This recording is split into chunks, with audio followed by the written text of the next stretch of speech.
In one of my videos I posted last week, I made mention of one thing that Tinubu might be the last president Nigeria will have. Now, the reason why I said so is because of so many things coming from different angles. Now, there is a rage in Nigeria, but a lot of people don't know about this rage. And that is all about this controversial bill before the House of Senate. That is the tax reform bill. This tax reform bill is a bill that the North are vehemently rejecting. They don't want it. Now, this is the reason why they don't want it. You know, so many times North is just like a different country. Most of the part of the North, their states are practicing Sharia law. It's legal. They enforce it with their police. They have Sharia court. Now, so many people from the southwest, southeast who are doing businesses in the north, if they are having a hotel business, like so many Igbos that have hotel business in Kano, when they bring beer to the Kano state, the Hisba police will destroy the beer. They will scatter everything. But whereas the tax that is coming from the sales of beer, the revenue, they will share it among the whole states in Nigeria. I don't like Tinubu at all. I'm not a fan of Tinubu. In fact, I don't like Nigeria as a nation because of the way things are. But this controversial bill is going to go a long way to disintegrate Nigeria. And this is what I mean. Some states are making up to 200 and something billion, 60 billion, but when they share the FAC, federal allocation, they'll give them 6 billion. Whereas some states in the north are not making up to 100 million naira as revenue they are generating. And those states will also collect 6 billion. Now, what this tax reform bill means is that those states will eat what they produce. You don't want beer, right?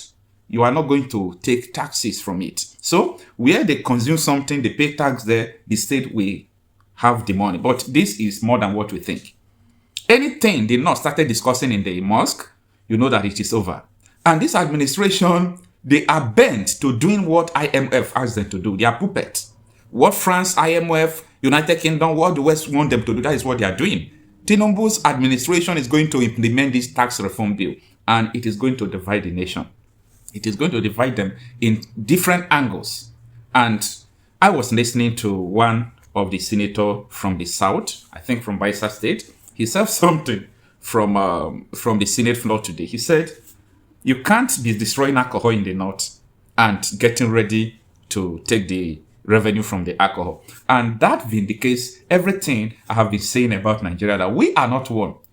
We should see, Nigeria is supposed to have gone in regional government. Ojukwu was right when he had the Aburi Accord with Gowon.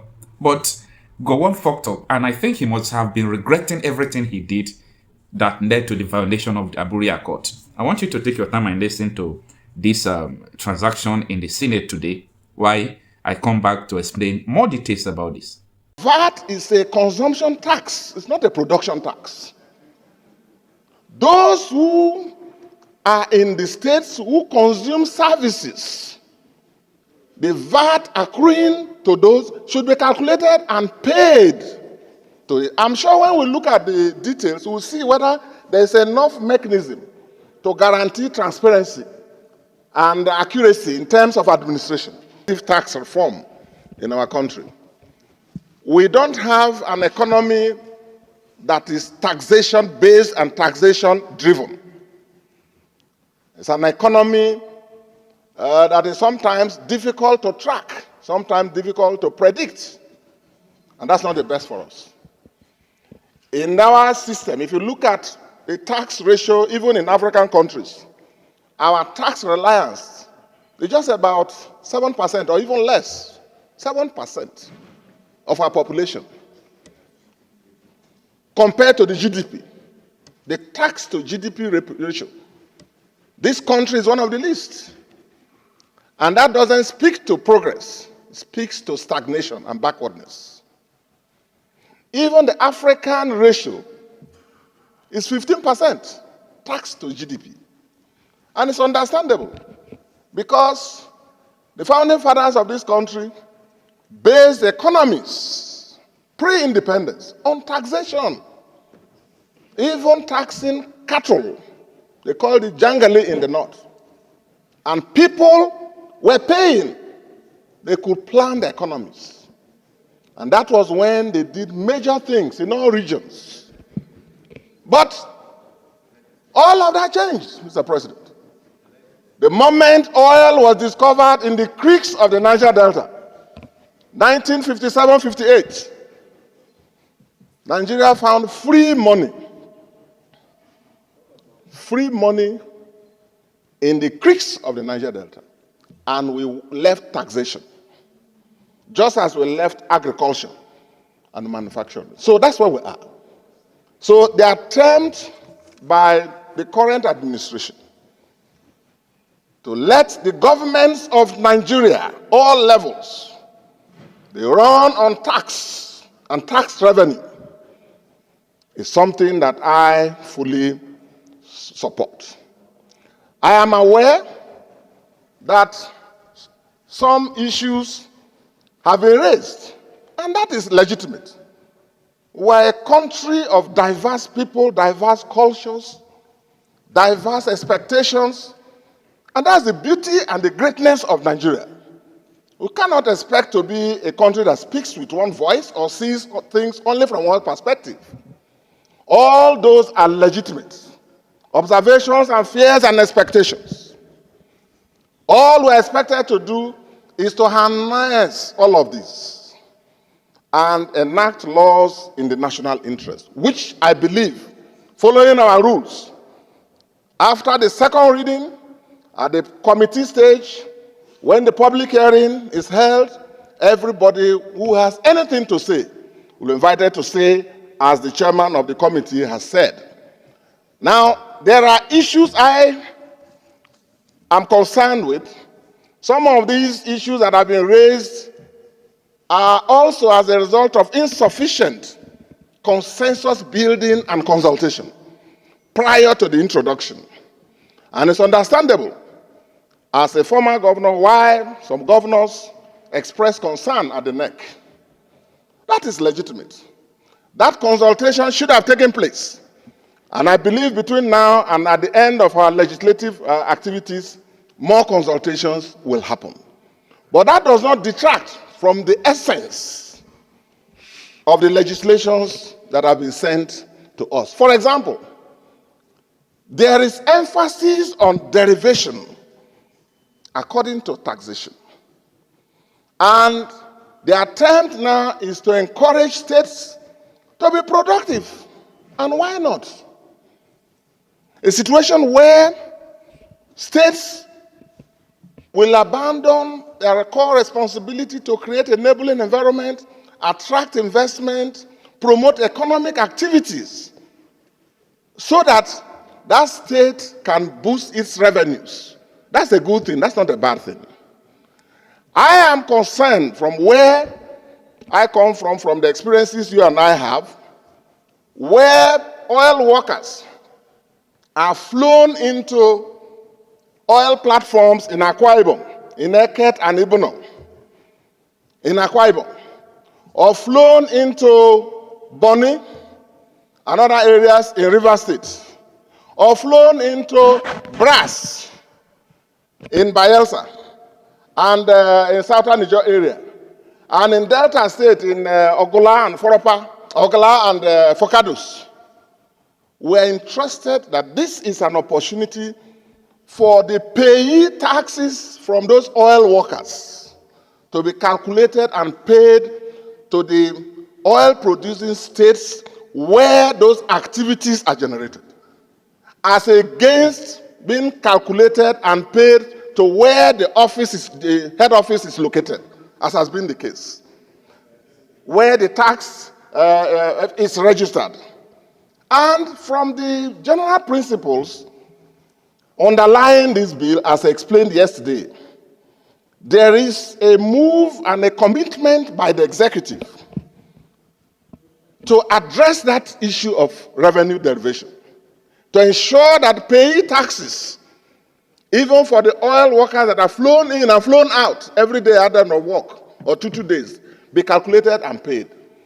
If that is done, I think that is a good move that should be supported. The other area in VAT, according to derivation, when we get to the committee stage, we'll look at the specific details. But There's nothing wrong in saying that the telephone calls that are made in Bayelsa or Akwa Ibom or Sokoto or Kano, the VAT on those things that are consumed be calculated and paid to those states. And we are told that that is the essence of these bills. And there's nothing wrong about it. Because VAT is a consumption tax, it's not a production tax. Those who are in the states who consume services, the VAT accruing to those should be calculated and paid to it. I'm sure when we look at the details, we'll see whether there's enough mechanism to guarantee transparency and accuracy in terms of administration. Those are some of the things we'll fine-tune. So, Mr. President, this is a good move, and there is an effort also to reduce the burden of taxation on Nigerians. Corporate taxes by the proposal. If you read the bills, there's a proposal to reduce corporate taxes from next year, reducing it from the 30% that it is currently to 25%. So that is a good move. And there's also a move to remove the people at the lowest level in terms of their salaries and so on, to exempt them completely from taxation. These are good things in this bill that should be encouraged.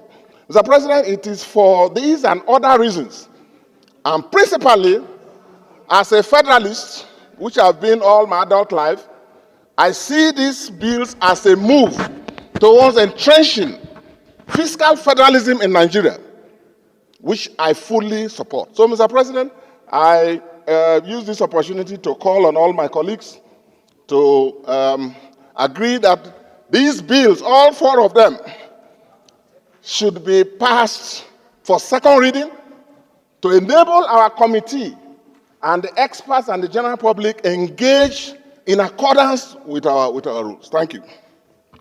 No, please sit down. If you are traveling from Lagos to Akwa Ibom, all the local government people, the tax collectors will run from the bush and block your car. And then they will ask you whether you have tire permit, whether you have exhaust permit, and they will mention that this is Onyangwe local government of Edo. As soon as you pass there, you get towards Onitsha, they will block you again and ask you for the same thing. And then you will show them, they will say, no, that one you paid for Edo, we are talking about Anambra. You move from there, you get to Ihiala. They will say, stop. What of the one for Abia? Multiplicity. In fact, it frightens you to move on the road in Nigeria because of local government taxes. And if you don't have money in your pocket, your car will be kept there for at least 10 hours. So if the bills or any section will also address these issues of multiplicity of taxes, I think it's something that we should all look at. And I also want to remind us that we are discussing the general principles of the bills. The specifics will be looked into whenever we go for the public hearing. We'll get the experts, we'll get the traditional institution, we'll get our governors and all other stakeholders concerned to make their input. We will not pass anything here that will not be in the best interest of Nigerians. We believe strongly that what is good for Nigeria is what we will do. And we should at this stage even say, let's go for the second reading so that we can subject it to legislative processes. Who do I call so that, I won't put any question until I hear from Senator Ndume.